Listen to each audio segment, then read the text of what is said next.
L'injustice enfin réparée, la délivrance et les larmes. On l'a mérité, ils nous ont tout fait, mais on est qualifiés pour l'Algérie et pour le monde du sport, pas pour les salauds. Agressée en Égypte, l'Algérie vient de prendre une éclatante revanche. Elle est qualifiée pour la Coupe du Monde.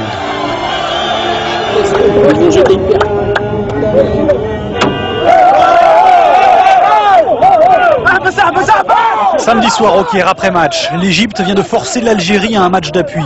Et les pierres continuent de fuser sur le bus algérien. Mais au fond, on répond par des chants. L'ultime décision se fera loin d'ici, au Soudan. Pays neutre et plein d'espérance pour les Fennecs d'Algérie.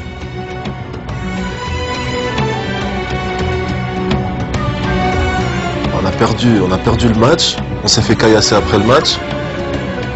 Qu'est-ce qui serait passé si on l'avait remporté? Maintenant on a réussi à sortir de ce pays presque sain et sauf.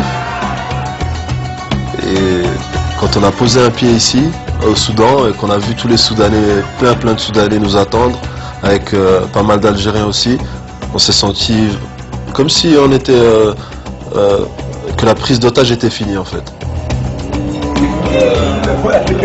Changer d'air a libéré les Fennecs.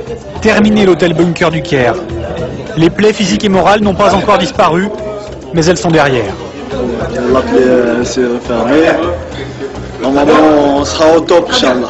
C'est le match du siècle, là. Faut pas passer à côté, hein.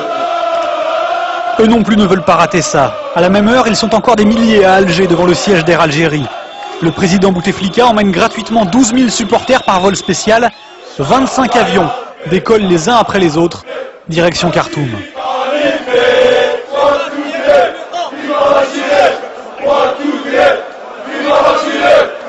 D'Alger, de Paris aussi, la colonie algérienne arrive des 4 coins du globe, avec ou sans billet pour assister au match.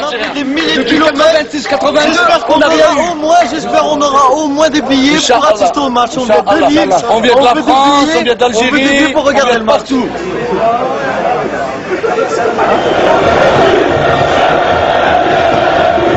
Mercredi, ils sont 15 000 Algériens à Khartoum pour 10 000 billets seulement. Tout le monde n'a pu rentrer. À 3 heures du match, le stade est bondé, l'ambiance monte.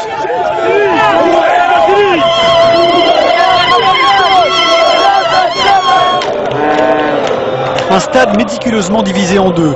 Supporters, journalistes, vestiaires algériens d'un côté, les Égyptiens de l'autre. Image insolite et presque troublante. Les joueurs arrivent sur la pelouse, chacun de leur côté. Ultime réponse aux provocations, les Algériens tournent le dos à leur adversaire pour chanter leur hymne. Le ton est donné. Il leur faudra ensuite 40 minutes pour trouver la faille et le reste de la soirée pour savourer ce but qui les propulse au paradis.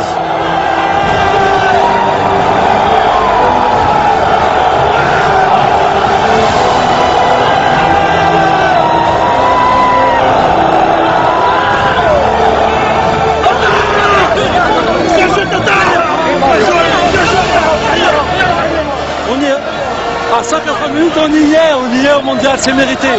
Après ce qu'ils nous ont fait, c'est rien ça, c'est rien par rapport à ce qui se passe. C'est rien. Vive l'Algérie!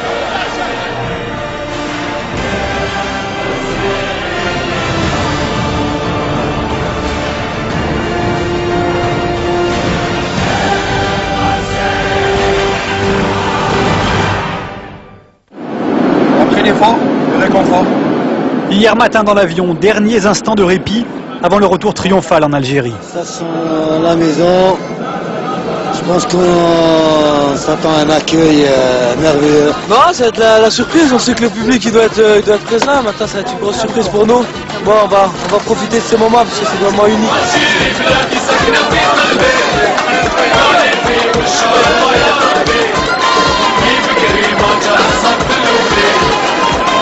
Fais bisous.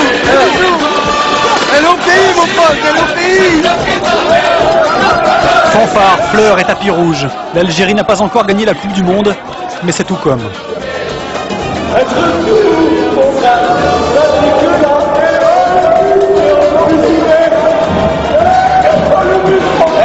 Regarde ça. Et maintenant, ça commence.